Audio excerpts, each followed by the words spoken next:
बिस्मिल्लाहिर्रहमानिर्रहीम। अस्सलाम वालेकुम नाज़रीन, आप देख रहे हैं आज तक न्यूज़ और मैं हूं समी।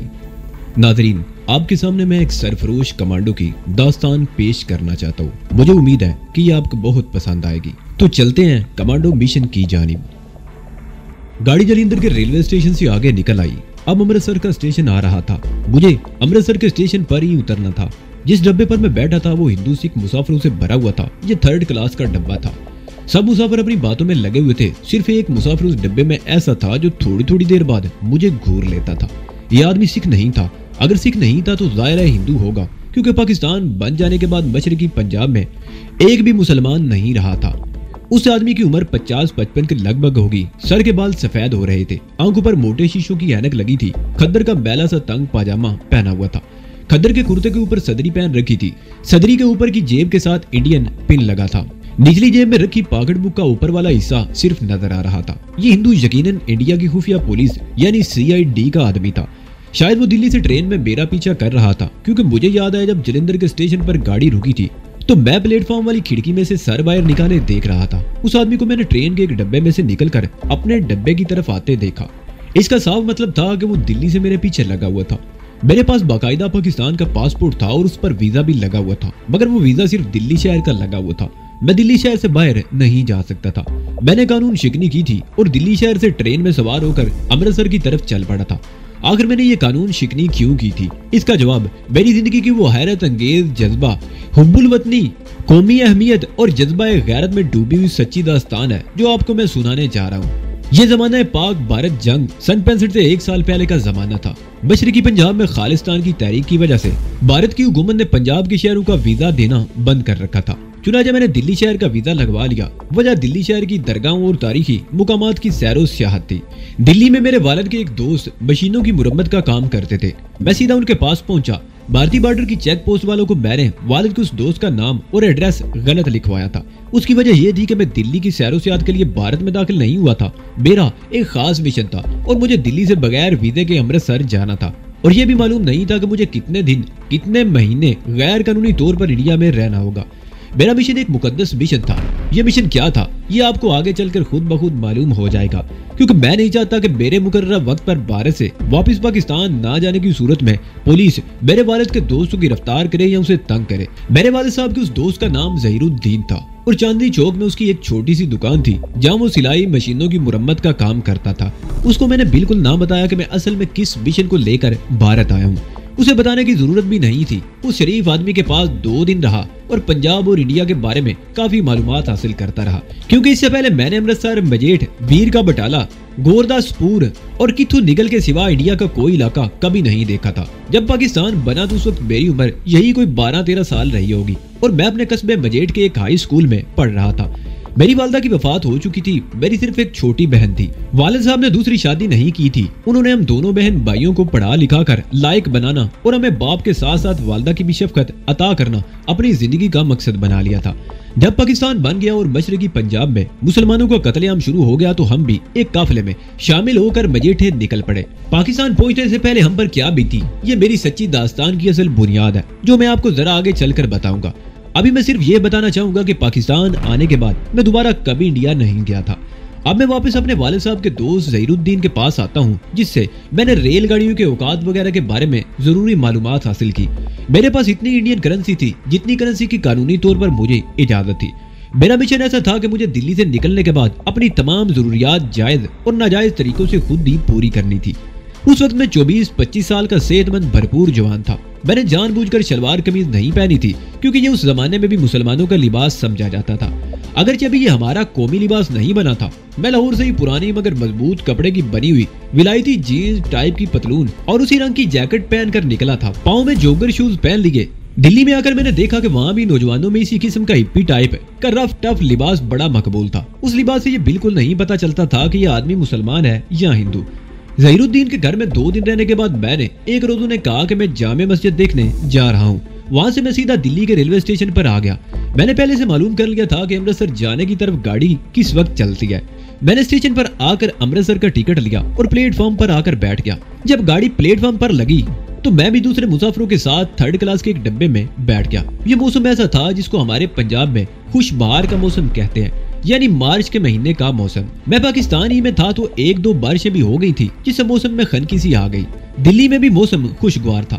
گاڑی امرتسر کی طرف چل پڑی۔ دلی کے بارے میں نے سنا تھا اور اسکول کی کتابوں میں پڑھا بھی تھا کہ وہاں مسلمان بادشاہوں نے کئی سال تک حکومت کی ہے اور وہاں مسلمانوں کی بڑی یادگار عمارتیں، محل اور قلعے ہیں، مگر میں نے سوائے جامع مسجد کے اور کچھ نہ دیکھا۔ میرا مشن ایسا تھا کہ میرا دھیان اپنے آبا و اجداد کی تاریخی عمارتوں کی طرف جا ہی نہیں سکتا تھا۔ جامع مسجد میں بھی ایک دن نماز پڑھنے چلا گیا۔ میں کوئی نمازی پرہیزگار نوجوان نہیں تھا۔ پاکستان میں کبھی کبھار ہی نماز پڑھ لیا کرتا تھا، مجھے نماز پڑھنی آتی بھی نہیں تھی، مگر دلی کی جامع مسجد میں خدا کے حضور سجدہ ریز ہو کر اپنے مشن کی کامیابی کے لیے دعا ضرور مانگنا چاہتا تھا۔ جب وہاں گیا تو نماز کا وقت ہو گیا۔ نمازی پہلے سے موجود تھے، میں بھی وضو کر کے ان کے پیچھے بیٹھ گیا۔ نماز کے بعد ہاتھ پھیلا کر آنکھیں بند کر کے اللہ کے حضور گڑ گڑا کر دعا مانگی کہ وہ مجھے میرے مشن میں کامیاب کرے اور مجھے اتنی توفیق دے کہ میں اپنے مرحوم باپ کی روح کو سکون پہنچا سکوں۔ میں جامع مسجد کی عظمت اور شان و شوکت دیکھ کر حیران ضرور ہوا تھا اور سوچنے لگا تھا کہ اتنی عظیم الشان مسجد بنانے والے مسلمان اسے ہندوؤں کے رحم و کرم پر چھوڑ کر کیوں چلے گئے، کیونکہ میں نے دلی میں دیکھا تھا کہ مسلمانوں کی حالت ہندوؤں کے مقابلے میں اتنی اچھی نہیں تھی۔ گاڑی امرتسر کی طرف دوڑی چلی جا رہی تھی۔ ایکسپریس ٹرین تھی، اس کا نام مجھے یاد نہیں۔ اس کی رفتار کافی تیز تھی اور وہ چھوٹے چھوٹے اسٹیشن چھوڑتی جا رہی تھی۔ پاکستانی پاسپورٹ میری جیب میں تھا اور اس پر صرف دلی کا ویزا لگا ہوا تھا۔ اگر پولیس کا کوئی آدمی میری چیکنگ کرتا تو مجھے گرفتار کر سکتا تھا، کیونکہ میں ویزے کے بغیر مشرقی پنجاب کے شہروں کی طرف جا رہا تھا۔ کئی بڑے شہروں کے اسٹیشن آئے، گاڑی وہاں تھوڑی دیر کے لیے رکتی اور پھر آگے روانہ ہو جاتی۔ اس طرح سفر طے کرتے کرتے گاڑی پنجاب میں داخل ہو گئی، لدھیانہ آیا اور گزر گیا، پھر جلندھر کے اسٹیشن پر گاڑی رکی۔ مجھے دلی سے چلتے وقت اس بات کا دھڑکا لگا تھا کہ کہیں کوئی خفیہ پولیس کا آدمی میرے پیچھے نہ لگا ہو۔ جلندھر سکھوں کا شہر تھا۔ پلیٹ فارم پر تقریباً سبھی سکھ ہی سکھ نظر آئے۔ میں کھڑکی کے ساتھ بیٹھا باہر دیکھ رہا تھا۔ میں نے ایک ادھیڑ عمر ہندو کو دیکھا کہ پچھلے کسی ڈبے سے نکلا اور ہمارے ڈبے میں داخل ہو گیا۔ میں نے کوئی خیال نہ کیا، لیکن جب گاڑی چلی تو میں نے محسوس کیا کہ وہ میری طرف تھوڑی تھوڑی دیر بعد گور کر دیکھ لیتا ہے۔ یہ وہی ہندو تھا جو اب بھی میرے ڈبے میں دوسرے مسافروں کے ساتھ کونے میں بیٹھا کسی وقت مجھے مشکوک نگاہوں سے دیکھنے لگتا تھا اور جس کا ذکر میں اپنی داستان کے شروع میں کر چکا ہوں۔ جب میرے دل میں خیال پختہ ہو گیا کہ یہ شخص ضرور خفیہ پولیس کا آدمی ہے تو پہلا رد عمل مجھ پر یہ ہوا کہ میرے بدن میں خوف کی ایک لہر دوڑ گئی۔ میں پاکستان میں نہیں تھا، اپنے ملک میں نہیں تھا، بلکہ دشمن ملک میں تھا، ہندو سکھوں کے ملک میں تھا، جہاں کے مسلمان شہریوں کی کوئی عزت و آبرو نہیں تھی۔ پاکستانی مسلمان کی جان و مال کے تحفظ کا تو کوئی سوال ہی پیدا نہیں ہوتا تھا۔ ویزا پاسپورٹ رکھنے کے باوجود بھارتی پولیس جس پاکستانی مسلمان کو چاہے پکڑ کر تھانے لے جا سکتی تھی۔ میں نے ایسے کئی واقعات سنے تھے کہ بھارتی پولیس کسی پاکستانی مسلمان کو دلی، ممبئی یا کسی دوسرے شہر میں یوں ہی پکڑ کر تھانے لے گئی اور پھر اس کا کچھ پتہ نہ چلا کہ وہ کہاں غائب ہو گیا۔ عام طور پر بھارتی پولیس ایسے پاکستانیوں پر جاسوسی کا الزام لگا کر انہیں جیلوں میں بند کر دیتی اور ان پر اس قدر تشدد کیا جاتا کہ وہ جیل میں ہی سسک کر مر جاتے۔ یہی وجہ تھی کہ جب مجھے یقین سا ہو گیا کہ یہ ادھیڑ عمر کا نیرو کٹ صدری والا ہندو CID کا آدمی ہے اور میرے پیچھے لگا ہوا ہے تو میرے جسم میں خوف کی لہر دوڑ گئی۔ یہ میرا پہلا رد عمل تھا۔ اس کے ساتھ ہی میں نے اپنا دھیان اپنے خدا کی طرف اور پھر اپنے مشن کی طرف کر لیا۔ میرا آدھا خوف دور ہو گیا کیونکہ میں جان کی بازی لگا کر پاکستان سے اپنے مشن کی تکمیل کے لیے نکلا تھا اور دل میں یہ عہد کر کے نکلا تھا کہ اپنے مشن کی تکمیل سے پہلے مجھے مرنا نہیں، اور اگر مرنے کا وقت آ گیا تو 6-7 کافروں کو مار کر ہی مروں گا۔ خدائے ذوالجلال اور اس کے نبی پاک پر یقین کامل نے مجھے حوصلہ دیا اور میرے دل سے خوف بالکل نکل گیا۔ اب میں اس خفیہ پولیس والے ہندو سے بچ کر نکلنے کی ترغیبوں پر غور کرنے لگا۔ اتنا مجھے معلوم تھا کہ یہ شخص اچانک مجھے نہیں پکڑے گا، کیونکہ ایسا وہ جب چاہے کر سکتا تھا۔ اس کا اپنا ملک تھا، اپنی حکومت اور اس کی اپنی پولیس تھی جو ٹرین کے ساتھ بھی سفر کر رہی تھی۔ اس کے اپنے ہندو سکھ لوگ تھے۔ اگر وہ مجھے پکڑ کر صرف یہ اعلان کر دے کہ میں پولیس کا آدمی ہوں اور یہ لڑکا پاکستان کا جاسوس ہے تو ڈبے کے سارے مسافر نہ صرف یہ کہ اس کے ساتھ ہو جائیں گے بلکہ مجھ پر حملہ بھی کر دیں گے۔ لیکن ابھی تک اس نے مجھ پر ہاتھ نہیں ڈالا تھا۔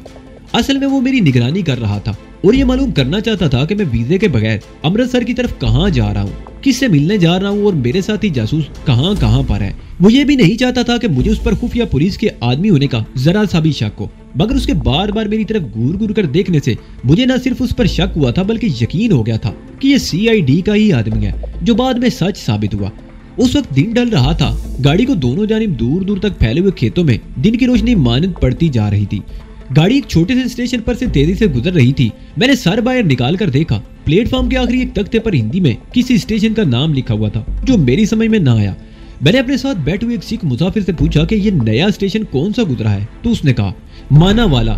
میں संभल कर बैठ गया क्योंकि इसका मतलब था कि अमृतसर का स्टेशन आने ही वाला था। 12 साल पहले जब मैं जिला अमृतसर के कस्बे मजेठी के हाई स्कूल में पढ़ा करता था तो हम स्कूल के लड़के आकर सैर करने गाड़ी में बैठकर माना वाले आया जाया करते थे। स्टेशन का नाम उर्दू में लिखा होता था, अब ये नाम हिंदी में लिखा हुआ था। उर्दू का नाम हटा दिया गया था, ये भी एक तब्दीली मैंने महसूस की। दूसरी तब्दीली मैंने ये देखी कि जलंधर से लेकर माना वाले तक रास्ते में दोनों जानिब जो देहात खेतों में दिखाई दिए उनमें किसी जगह कोई मस्जिद नजर नहीं आई थी, वरना पहले देहात में किसी न किसी जगह दरख्तों में से किसी न किसी मस्जिद के मीनार जरूर नजर आया करते थे। ये सिखों के देहात थे और पाकिस्तान बन जाने के बाद उन्होंने मस्जिदों को शहीद कर दिया था। कई जगह उन मस्जिदों को गुरुद्वारों या मंदिरों में तब्दील कर दिया गया था। गाड़ी मानावाला के स्टेशन से काफी आगे निकल गई थी। अब मुझे इलाका अपना जाना पहचाना लगने लगा था। एक फाटक आकर गुजर गया, उसके साथ ही आमों का एक घना बाग आया जिसके गिर्द 4 दीवारी थी। मैंने ये बाग पहचान लिया, इसे सरदारों का बाग कहते थे और यहाँ गर्मियों के मौसम में हम स्कूल के लड़कों के साथ आम तोड़ने आया करते थे।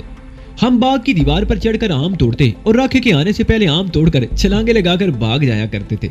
उसके बाद वो रेलवे लाइन आ गई जो अमृतसर के अमरूदों के बाग के पहलू से होती हुई हमारे गांव मजेड़ की तरफ जाती थी। उस रेलवे लाइन को देखकर मैं उदास हो गया।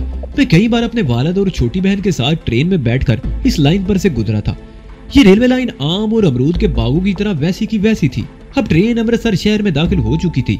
इसकी एक जानिब शरीफपुरा था जो पाकिस्तान बनने से पहले मुसलमानों का गढ़ था और दूसरी तरफ कंपनी बाग शुरू हो गया था।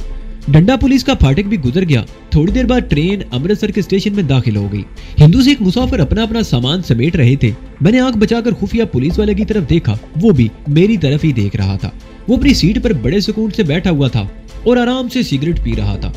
उसने मुझ पर निगाह रखी हुई थी। मैंने सोचा कि इस मुसीबत से कैसे बचा जाए। मुझे ये खतरा भी था कि हो सकता है ये अमृतसर स्टेशन के प्लेटफॉर्म पर उतरते ही मुझे पकड़कर पुलिस के हवाले कर दे। गाड़ी प्लेटफॉर्म पर रेंगती हुई रुक गई। मैंने प्लेटफॉर्म पर 3-4 सिख पुलिस कांस्टेबलों को देखा तो एक बार फिर जिस्म में खौफ की लहर दौड़ गई। गाड़ी यहाँ आकर खत्म हो जाती जिसकी वजह से सारे के सारे मुसाफिर ट्रेन से बाहर निकल रहे थे और काफी शोर शराबा मच गया था। मैं भी उस हुजूम में डब्बे से उतर गया। मैंने पहले ही दिल में सोच लिया था कि प्लेटफॉर्म के गेट से बाहर नहीं निकलूंगा। हर डब्बे के बाहर मुसाफिरों का काफी रश था। एक कुली सर पर बहुत सा सामान उठाए मेरे आगे आगे चल रहा था। मैं तेजी से उसके पहलू से होकर अगले डब्बे के मुसाफिरों में घुस गया और वहां से दूसरे डब्बे के दरवाजे में से गुजर कर डब्बे के अंदर चला गया जो तकरीबन खाली था। उसके दूसरे दरवाजे में जल्दी से लटक कर नीचे रेलवे लाइन पर उतर गया। मैंने तेज तेज चलना शुरू कर दिया। यहाँ लाइन के साथ साथ लोहे का जंगला सा लगा हुआ था। एक जगह जंगले का एक पाइप उखड़ा हुआ था। कुछ मुसाफिर उसमें से गुजरकर सामने वाले प्लेटफॉर्म की तरफ जा रहे थे। मैं भी उनके साथ सामने वाले प्लेटफॉर्म से निकल गया और वहां से दूसरी जानिब जहां रेल की पटरियों का जाल बिछा हुआ था उतर गया। ये सारी जगह मेरी देखी बाली थी और मैंने महसूस किया था कि 12 साल में यहाँ कोई तब्दीली नहीं आई थी। मेरा इरादा रेलवे लाइनों पर से गुजरकर सामने वाली दीवार फांद कर रीगू ब्रिज को जाने वाली सड़क पर निकल आने का था। जब कभी हम स्कूल के 2-3 दोस्त मजेठी से बगैर टिकट रेलगाड़ी में बैठकर अमृतसर आते थे तो इसी दीवार को फांद कर गुजरते थे। दीवार ज्यादा दूर नहीं थी। दीवार के करीब पहुंचकर मैंने पहली बार पीछे मुड़कर देखा। वो सीआईडी वाला कहीं मेरे पीछे तो नहीं आ रहा। मुझे उसकी शक्ल कहीं नजर नहीं आई। मैं बड़ा खुश हुआ। एक जगह से मैंने दीवार फांदी और दूसरी तरफ सड़क पर आ गया। अमृतसरी मुसलमानों को मालूम होगा कि रीगो ब्रिज को जो सड़क जाती थी उसके बाईं जानिब गोल बाग हुआ करता था। उस गोल बाग से पहले एक छोटा सा मैदान आता था जहाँ कोई सब्जा नहीं था। बादामी बाग रंग की मिट्टी का मैदान था। उस मैदान में 2 बुजुर्गों के मजार थे जिनमें से एक बुजुर्ग का नाम फतेह शाह बुखारी था और दूसरे बुजुर्ग का नाम शंकर शाह था। खुदा मालूम दूसरे बुजुर्ग का असली नाम क्या था, मगर सब लोग उस मजार को शंकर शाह के मजार के नाम ही से याद करते थे और ये नाम उनका मशहूर था। ये दोनों मजार पास पास थे। शंकर शाह के मजार के आते में दरख्त थे और एक कुआं भी था। फतेह शाह बुखारी के मजार के इर्द गिर्द दरेक के दरख्त होते थे। उस मजार को फतेह शाह बुखारी के मजार के नाम से पुकारा जाता था। बचपन में मुझे याद है कि मेरी वालदा अक्सर यहाँ आया करती थी। मैं और मेरी छोटी बहन और वालिद साहब भी साथ आया करते थे। तारी नमकीन चावल होते थे जिनमें हल्दी की आमेजिश की जाती थी और बड़े लजीज होते थे। वालदा की वफात के बाद मेरे वालिद साहब ने ये फर्ज संभाल लिया। वो हर जुमेरात को देग पका कर लाते और फतेह शाह बुखारी के मजार पर खुद लोगों में तकसीम करते। हम सारा दिन मजार शरीफ पर गुजारते। मैं अपनी बहन के साथ मैदान में दौड़े लगाता। फतेह शाह बुखारी के मजार का मुतवल्ली वालिद साहब का दोस्त बन गया। वालिद साहब उसे शाह जी के नाम से पुकारा करते थे। वालिद साहब ने बिस्तर मरग पर लेटे हुए मुझे जो मिशन सौंपा था उसके सिलसिले में कहा था कि मैं अमृतसर जाकर सैयद फतेह शाह बुखारी के मुतवल्ली से मिलूं। हो सकता है वो अभी तक जिंदा हो, वो मेरे मिशन के सिलसिले में मेरी मदद कर सकता है। चुनांचे अमृतसर के रेलवे बॉर्डर की दीवार फांदने के बाद मैंने सड़क पार की और गोल बाग में दाखिल हो गया। मैं 12 साल के बाद गोल बाग में दाखिल हो रहा था। यहाँ भी सिवाय चंद एक दरख्तों के कोई चीज नहीं बदली थी। कुछ दरख्त जरूर गायब हो गए थे, ग्राउंड में घास भी पहले से कम नजर आ रही थी, बाकी सब कुछ वैसे का वैसा ही था। मैं बाग की ग्राउंड में से गुजरकर खाली मैदान में दाखिल हो गया। उस मैदान का एक किनारा अमृतसर के हाल के गेट के करीब सीढ़ी वाले पुल की तरफ जा लगता था। उसी मैदान में सैयद फतेह शाह बुखारी का मज़ार था। यहाँ जरूर तब्दीली आ चुकी थी। मैदान के किनारे किनारे खोखे ही खोखे बने हुए थे। बाद में मालूम हुआ कि यहाँ फलों की मंडी बन गई है। एक तरफ रेड़े और छकड़े खड़े थे। मज़ार की चार दीवारी वैसी की वैसी थी और मालूम हुआ कि हिंदू सिख यहाँ आकर चढ़ावे चढ़ाते हैं और मनते मानते हैं। मेरे बचपन के दरेक के दरख्त बहुत ज्यादा घने हो गए थे। मज़ार के छोटे से दरवाजे पर उसी तरह चमकदार झालरों वाला सेहरा लटक रहा था और फिजा में अगरबत्तियों की खुशबू रची हुई थी। शाम की स्याही आहिस्ता आहिस्ता आसमान को अपनी लपेट में ले रही थी। मज़ार के अंदर मिट्टी के कुछ दिए भी जल रहे थे और दरवाजे के ऊपर वाला बल्ब भी रोशन हो गया था। एक सिख अपनी बीवी के साथ हाथ बांधे सर झुकाए मज़ार के अंदर से बाहर निकल रहा था। 2-3 मलंग दरख्तों के नीचे बैठे थे। खुदा जाने ये मुसलमान मलंग थे जो बैरट अंबाले के शहरों से आ गए थे, क्योंकि अमृतसर शहर में कोई मुसलमान नहीं था। मुझे अभी तक सीआईडी वाले हिंदू का ख्याल लगा हुआ था। मैंने यहाँ मज़ार में दाखिल होने से पहले भी पीछे मुड़कर देखा। शाम का अंधेरा मैदान में फैलने लगा। मुझे वो खुफिया सर्विस का हिंदू कांस्टेबल कहीं नजर न आया। यकीनन उसे मेरी जान छूट गई थी। मैं मज़ार के अंदर दाखिल हो गया। एक तरफ खड़े होकर दुआए फातिहा पढ़ी और फिर बाईं जानिब एक कोठरी बनी हुई थी, उस तरफ गौर से देखा। कोठरी के अंदर बिजली का बल्ब रोशन था। एक बूढ़ा आदमी जिसने सब्ज रंग के कपड़े पहने हुए थे और सफेद दाढ़ी थी, कोठरी के बाहर एक तरफ बैठा कुछ पढ़ रहा था।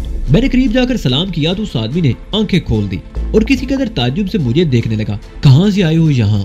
उसकी उर्दू खालिस अहले ज़बान वालों की उर्दू लगती थी। मैंने कहा दिल्ली से आया हूँ, शाह साहब से मिलना है। मैंने शाह साहब का नाम लिया जो मुझे वालिद साहब ने बता दिया था। उस शख्स ने कोठरी की तरफ इशारा करके कहा, अंदर चले जाओ।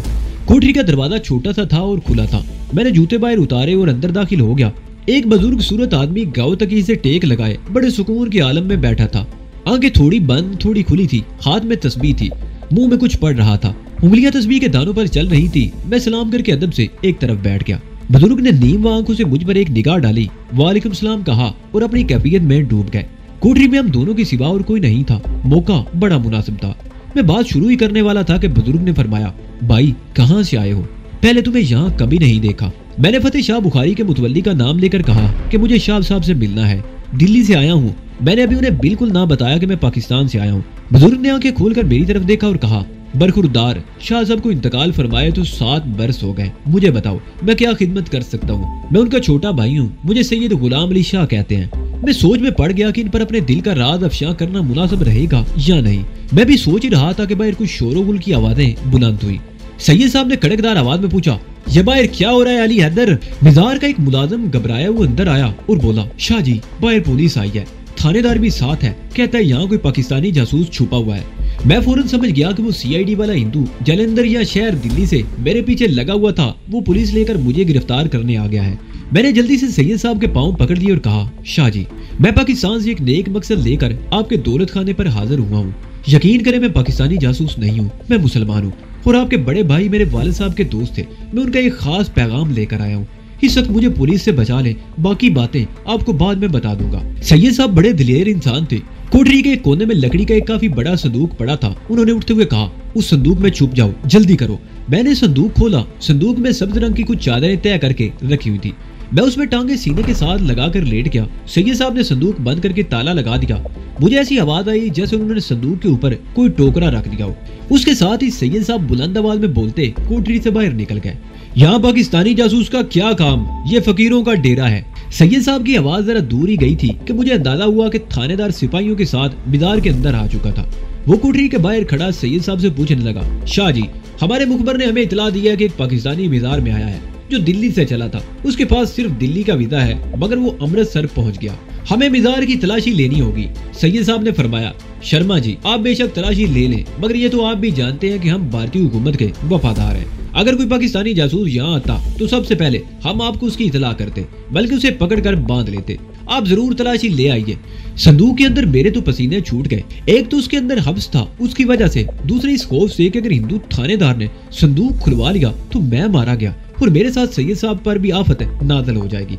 मगर सैयद साहब ने भारतीय हुकूमत और इंडिया के साथ अपनी वफादारी की बातें कुछ ऐसे अंदाज में की कि हिंदू थानेदार को ज्यादा गौर करने का मौका ही ना दिया। थानेदार की आवाज आई, शाह जी हमें आपकी वफादारी पर जरा भी शक व शुबा नहीं, मगर हम भी अपनी नौकरी से मजबूर हैं। ہمارے مخبر نے بتایا ہے کہ اس نے پاکستانی جاسوس کو جو نوجوان لڑکا ہے مزار کی طرف جاتے دیکھا ہے۔ سید صاحب نے فوراً تھانے دار کی بات کاٹی۔ ضرور حضور والا، اگر پاکستانی جاسوس یہاں آتا تو ہماری نظروں سے بچ کر نہیں جا سکتا، ہم تو اسی وقت اسے پکڑ کر بٹھا لیتے۔ ہو سکتا ہے کوئی ایسا نوجوان ادھر سے گزرا ہو، آپ خود ملاحظہ فرما لیں۔ ہاں وہی لوگ ہیں جو یہاں روز موجود ہوتے ہیں۔ ہندو تھانے دار نے اپنے کسی سپاہی کو ڈانٹتے ہوئے کہا، اوئے بھاگ یہاں سے، پوریوں والے پل کی ناکہ بندی کی تھی یا نہیں؟ ہو سکتا ہے وہ ادھر سے نکل گیا ہو۔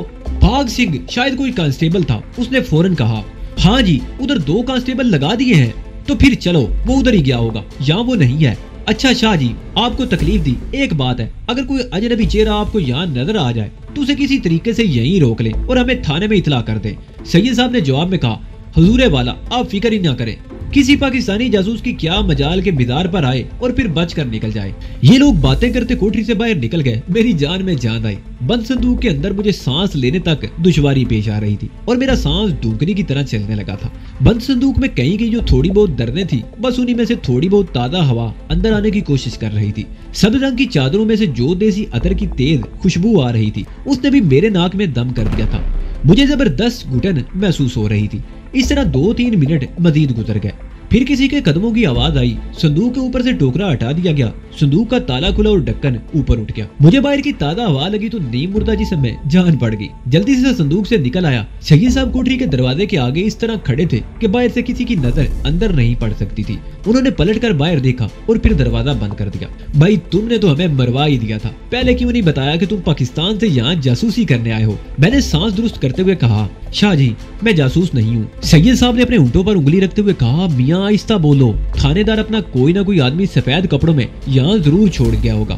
میں نے کہا، برائے کرم مجھے آج کی رات کسی طرح اپنے پاس چھپا لے، میں جو کوئی بھی ہوں صبح ہوتے ہی یہاں سے چلا جاؤں گا۔ سید صاحب دری پر بیٹھ گئے، میں بھی ان کے سامنے بیٹھا تھا۔ انہوں نے 1-2 بار گہرا سانس لیا، چھت کی طرف منہ اٹھا کر یا اللہ خیر، اسلام کی خیر، پاکستان کی خیر کہا اور صندوق کی طرف اٹھ کر گئے۔ صندوق میں سے سبز رنگ کی چادر نکال کر میری طرف پھینکی اور کہا، اسے اس طرح اوڑھ دو کہ تمہاری پتلون وغیرہ بالکل دکھائی نہ دے۔ پھر انہوں نے تکیے کے پیچھے سے سبز رنگ کی کپڑے کی ٹوپی نکال کر مجھے دی۔ ٹوپی پر گھوٹا لگا ہوا تھا، کہنے لگے، اسے سر پر پہن لو۔ یہ ٹوپی ایسی تھی جو مزاروں میں جو مرید اور بالکے ہوتے ہیں وہ پہنتے ہیں۔ میں نے ٹوپی سر پر کھینچ کر اس طرح پہن لی کہ میرے کان بھی اس میں چھپ گئے۔ سید صاحب نے میرا جائزہ لیا اور اٹھتے ہوئے فرمایا، جب تک میں نہ ہوں یہیں کونے میں چھپ کر بیٹھے رہو۔ وہ کوٹری سے باہر چلے گئے۔ انہوں نے دروازہ بند کر کے کوٹری پر تالا لگا دیا۔ میں کونے میں بیٹھ گیا، آنکھیں بند کر لی اور اللہ کا شکر ادا کرنا شروع کر دیا، کیونکہ اسی نے مجھے بچایا تھا، ورنہ میرا بچنا مشکل تھا۔ جب مجھے بند کوٹری کے اندر بیٹھے بیٹھے کافی دیر گزر گئی تو اچانک باہر سے کسی ملنگ کے دھمال ڈالنے کی آواز سنائی دی۔ یہ آواز کوٹری کے باہر سنائی دے رہی تھی، ایسے لگ رہا تھا کہ کوئی ملنگ کوٹری کے باہر دھمال ڈال رہا ہے۔ پھر یہ آواز رک گئی۔ اب کوٹری کا تالا کھلنے کی آواز آئی، دروازہ کھلا اور کوٹری میں جلتے بلب کی روشنی میں ایک سبز کپڑوں والا ملنگ اندر آیا اور میرا ہاتھ پکڑ کر مجھے اٹھایا اور کہا، میرے ساتھ دھمال ڈالتے باہر آ جاؤ، جب تک میں نہ کہوں دھمال ڈالتے رہنا۔ وہ مجھے کھینچ کر باہر لے گیا اور دھمال ڈالنے لگا۔ میں نے بھی اس کے ساتھ دھمال ڈالنی شروع کر دی۔ مزار پر اس وقت 2-3 درویش قسم کے لوگ ادھر ادھر بیٹھے تھے، ان کے سوا اور کوئی نہیں تھا۔ ملنگ دھمال ڈالتا مجھے مزار کے پچھلے دروازے سے نکال کر مزار کے حکم میں لے گیا، جہاں کچھ قبریں تھیں، ان کے پیچھے درخت تھے اور درختوں کے پیچھے 2-4 کوٹریاں بنی ہوئی تھی۔ اس نے مجھے ایک کوٹری میں دھکیل دیا اور کہا، یہاں سے باہر مت نکلنا۔ یہ کوٹری شاہ جی والی کوٹری کے مقابلے میں تنگ اور خالی خالی تھی۔ چھت کے ساتھ ایک دھیمی روشنی والا بلب تھا، فرش پر صرف صف بچھی ہوئی تھی اور کچھ نہیں تھا۔ میں صف پر بیٹھ گیا، کلندروں والی سبز ٹوپی اتار کر میں نے پرے رکھ دی۔ شاہ صاحب نے مجھے مزار سے اس کوٹری تک پہنچانے کا بڑا کامیاب طریقہ نکالا تھا۔ پولیس اگر مزار سے جاتے ہوئے پیچھے اپنا کوئی خفیہ آدمی چھوڑ بھی گئی ہوگی یا ان ملنگوں میں پولیس کا کوئی جاسوس ہوگا تو اسے مجھ پر شک نہیں پڑ سکتا تھا، کیونکہ میں جس شکل و صورت میں شاہ جی کی کوٹری میں داخل ہوا تھا وہاں سے نکلتے وقت میرا حلیہ بالکل بدلا ہوا تھا۔ میں اپنی زندگی کے حیرت انگیز اور سچے واقعات بیان کر رہا ہوں۔ یہاں میں ایک بات شروع ہی میں وضاحت کرنا ضروری سمجھتا ہوں، آپ بھی اسے نوٹ کر لیں۔ بات یہ ہے کہ میں اپنی زندگی کے تمام واقعات بیان کرتے ہوئے اکثر لوگوں کے اصلی نام نہیں لوں گا۔ شہروں کے نام اور محلے وقوع بھی درست اور صحیح ہوگا، مگر نام اور لوگوں کے حلیے میں نے بدل دیے ہوں گے، کیونکہ بھارت ہمارا دشمن ملک ہے اور مقبوضہ کشمیر ابھی آزاد نہیں ہوا۔ کشمیری حریت پرستوں کی قربانیاں اور جد و جہد جاری ہے۔ लोगों के सही नाम और हुलिये और बाज़ जगहों के हकीकी नाम लिखने से जिहाद आज़ादी कश्मीर की तहरीक को नुकसान पहुंच सकता है। मिसाल के तौर पर अमृतसर में सैयद फतेह अली शाह बुखारी का मज़ार मौजूद है, मगर उनके मुतवल्ली शाह जी और उनके फर्जंद सैयद साहब का नाम मैंने बदल दिया है। सैयद साहब से मेरी मुलाकात भी अमृतसर में किसी दूसरी जगह पर हुई थी, मगर मैं उस जगह का नाम नहीं लिख सकता। लेकिन जो वाकयात मैं बयान करूंगा वो बिल्कुल सच्चे हैं। इस वजाहत के बाद मैं वापस मज़ार की उस कोठरी में आता हूँ जहाँ एक दरवेश ने मुझे छुपा दिया था। कोठरी में बैठे मुझे घंटा डेढ़ घंटा गुजर गया। कोई अंदाजा नहीं था कि रात कितनी गुजर चुकी है। बाहर मज़ार पर भी खामोशी छा गई। आखिर मुझे बाहर किसी के कदमों की चाप सुनाई दी। जो दरवेश मुझे कोठरी में बंद कर गया था उसने दरवाजे पर बाहर से ताला लगा दिया था। कदमों की चाप कोठरी के पास रुक गई, फिर ताला खुलने की आवाज आई, दरवाजा खुला और सैयद साहब अंदर दाखिल हुए। उन्होंने दरवाजा बंद कर दिया और मेरे पास सफ पर बैठ गए और मुझसे पूछा, अब मुझे बताओ तुम किस मकसद को लेकर भारत में आए हो और तुमने अपनी जान खतरे में क्यों डाली है। मैं जिस मकसद को लेकर अपने दुश्मन मुल्क भारत में दाखिल हुआ था और जिसकी खातिर मैंने अपनी जान को खतरे में डाला था वो मेरी जिंदगी का मिशन था। इस मिशन को बयान करने के लिए मुझे वापस अगस्त 1947 के उस खून में डूबे हुए दिन की तरफ लौट कर जाना होगा जब मेरा बाप मुझे और मेरी बहन को लेकर अपने गाँव से निकला था। गांव पर सिखों ने हमला कर दिया था। ये हमला गांव के मुसलमानों पर था। सिखों ने हिंदुओं के साथ मिलकर मुसलमानों को बेदरीग कत्ल करना शुरू कर दिया था। गांव में एक शोर मच गया था। देखते देखते मुसलमानों के मकान जलने लगे। हमारा बाप मुझे और मेरी छोटी बहन को लेकर मकान के सेन के पिछली दीवार वाले दरवाजे से बाहर निकला। मेरी उम्र उस वक्त 8-9 साल के लगभग हो गई। मेरी बहन मुझसे 1-1.5-2 साल छोटी थी। हम दोनों बहन भाई रो रहे थे। हमारे बाप ने हम दोनों को बाजू से पकड़ रखा था और हमें भी अपने साथ दौड़ा रहा था। आगे ऊंची फसल वाले खेत आ गए। वो हमें लेकर फसल में घुस गया। उसने हमें वहीं छुपा दिया और खुद भी हमारे पास छुप कर बैठ गया। हमने रोना बंद कर दिया था। हम पर वहशत तारी थी। हमारे बाप का रंग भी उड़ा हुआ था। उसके ऊंट खुश्क थे और वो थोड़ी थोड़ी देर बाद हमें आहिस्ता से कहता, अल्लाह करम करेगा, अल्लाह करम करेगा, आवाज ना निकालना। गाँव की तरफ से हमें औरतों बच्चों की चीखने की आवाजें आ रही थी। सिखों के सत सरी अकाल के नारे भी सुनाई दे रहे थे। मैं उन नारों से वाकिफ था। सिख जब दूसरे गांव से आते थे तो हमारे गांव के गुरुद्वारे रात जाते हुए यही नारे लगाया करते थे। फसल चावलों की थी और ज्यादा ऊंची नहीं थी। बाप ने हमें अपने साथ फसल में लिटा रखा था। कुछ सिखों की आवाजें सुनाई दे रही थी जो खेतों की तरफ ही आ रहे थे। हमारे बाप ने हम दोनों को अपने साथ लगा लिया। मुझे मेरे बाप की दिल की तेज धड़कन साफ सुनाई दे रही थी। सिख आपस में बातें करते हमारे करीब से गुजर गए। एक सिख ने कहा, फसल को आग लगा दो, अंदर कोई मुसला छुपा हुआ होगा। दूसरे ने कहा, सारे मुसले वड छड़े ने, इतने किन्ने आना सी। फिर एक औरत की चीख और मिन्नतें करने की आवाज आई। वो कोई मुसलमान औरत थी जिसको सिख अगवा करके लिए जा रहे थे और जो उनको खुदा और सिखों के किसी गुरु साहब का वास्ता देकर छोड़ने का कह रही थी। मुझे छोड़ दो। औरत की बिलकती हुई आवाजें साफ सुनाई दे रही थी। हम अपने बाप के साथ खेत के कीचड़ में जाने कितनी देर तक छुपे रहे। फिर चारों तरफ खामोशी छा गई। मेरे बाप ने सहमी हुई आवाज में हमें कहा, अभी लेटे रहना। फिर उसने आहिस्ता से फसल में से सर बाहर निकाल कर देखा। वो कुछ देर तक दान के खोशों में से सर बाहर निकाले देखता रहा। फिर सर नीचे कर लिया और हमारे पास मुंह लाकर सरगोशी में कहा, वो लोग चले गए हैं, अल्लाह ने हमें बचा लिया है, अभी बाहर नहीं निकलना, अल्लाह को याद करो, घबराओ मत, अल्लाह ने हमें बचा लिया है। मैंने कुर्ता और धोती पहन रखी थी। मेरी बहन ने शलवार कमीज पहनी हुई थी। हमारे कपड़े खेत के कीचड़ में लथपथ हो गए थे। आहिस्ता आहिस्ता दिन की रोशनी धुंधली होने लगी। जब सूरज गुरूब हो गया और अंधेरा सा छा गया तो हमारा बाप हम दोनों को लेकर खेतों में से निकला और छोटी नहर वाले पुल की तरफ चल दिया। मैंने मुड़कर अपने गांव बजेड़ की तरफ देखा। ये हमारा गांव भी था और कस्बा भी था। कई मकान जल रहे थे। मेरे बाप ने मेरा सर सीधा करते हुए कहा, पीछे मत देखो। नहर के पुल से पहले टालियों के बेशुमार दरख्त आते थे। यहाँ हम गोलियां और गुल्ली डंडा खेला करते थे। नहर के पुल से गुजरने से पहले हमारे बाप ने हमें दरख्तों के पास बिठा दिया और कहा, यहाँ से हिलना मत, मैं आगे देख कर आता हूँ। हम दोनों बहन भाई सहम कर वहीं बैठ गए। हम पर इस कदर दहशत छाई हुई थी कि हम आपस में एक दूसरे से कोई बात भी नहीं कर रहे थे। शाम के गहरे होते ही अंधेरे हमने अपने बाप को देखा कि वो झुक झुक कर चलता हुआ छोटी नहर के पुल के पास आ गया। फिर वहां से उठा और दौड़कर हमारे पास आया। हमें बाजू से पकड़ा और अपने साथ दौड़ाता नहर के पुल पर से गुजरकर दूसरी तरफ खेतों में घुस गया। खेतों के दरमियान चलने के लिए छोटी सी पगडंडी बनी हुई थी जिसे पंजाबी में वट कहते हैं। हम उस पर चलते चले गए। शाम का अंधेरा गहरा हो रहा था। हमारे बाप को पता था कि उसे कहाँ जाना है। वो मैं खेतों में चलाता रहा। हम दोनों बहन भाई नंगे पाँव थे। हमारे बाप ने अपनी पुरानी जूती पहनी हुई थी। ये जूती मैं कई सालों से उसके पाँव में देख रहा था। ये पंजाबी जूती थी जो उस जमाने में गाँव के लोग पहना करते थे। अगर जरा टूट जाती तो उसे मुरम्मत करवा कर फिर पहन लेता था। आगे रेलवे लाइन आ गई। रेलवे लाइन शाम के अंधेरे में वैरान थी। ये रेलवे लाइन अमृतसर की तरफ जाती थी। हमारा बाप हमें रेलवे लाइन पार करा के दूसरी तरफ ले गया। उधर एक खाल था। जिस में तालाब का पानी जमा रहता था। खाल पर पुल बना हुआ था। हम पुल पर से गुजरकर आगे गए तो अंधेरे में दरख्तों की दूर तक जाती कितार धुंधली धुंधली सी नजर आ रही थी। हमारे बाप ने हमें हौसला देते हुए कहा, पुत्रो घबराना नहीं, अल्लाह को याद करते रहो, खुदा ने चाहा तो हम पाकिस्तान पहुंच जाएंगे। मुझे याद है मैंने अपने बाप से पूछा था, मियाँ जी पाकिस्तान कहाँ है? मेरे बाप ने जवाब में कहा था, अमृतसर से आगे जहाँ लाहौर है वहाँ पाकिस्तान है। आगे अमरूदों के बाग आ गए, यहाँ अमरूद तोड़कर खाया करते थे। उसके साथ ही एक छोटी सी मस्जिद थी। ये मस्जिद कुछ दीवारों वाली थी। हमारा बाप हमें उस मस्जिद में ले आया। मस्जिद बिल्कुल खाली पड़ी थी। मस्जिद में एक छोटी सी कोठरी थी जो खुली थी। यहाँ मस्जिद के मौलवी साहब रहते थे। मौलवी साहब वहाँ नहीं थे। उनका सामान मस्जिद के सेन में बिखरा पड़ा था। बरसात का मौसम होने की वजह से शाम हब्स आलूद थी। पहले हमारा बाप हमें मौलवी साहब की कोठरी में ले गया, मगर वहाँ सख्त गर्मी और हब्स था। फिर वो हमें मस्जिद की छत पर ले आया। यहाँ इतना हब्स नहीं था। हमने नीचे बारी बारी आकर वुजू करने वाली टूटियों के साथ मुंह लगाकर पानी पिया। बाप ने हमें अपने साथ लगा रखा था। उसने मेरी बहन और मेरे सर पर हाथ फेर कर कहा, पुत्रो घबराना नहीं, हम अल्लाह के घर में हैं। सिख हिंदू नहीं चाहते कि मुसलमान अपना मुल्क पाकिस्तान बनाए, इसलिए उन्होंने मुसलमानों को कत्ल करना और इनके घरों को आग लगानी शुरू कर दिया। हमें भूख लगी होगी, मगर यहाँ खाने के लिए कुछ नहीं मिलेगा। सब्र शुक्र करके रात गुजार दो, सुबह अल्लाह मालिक है।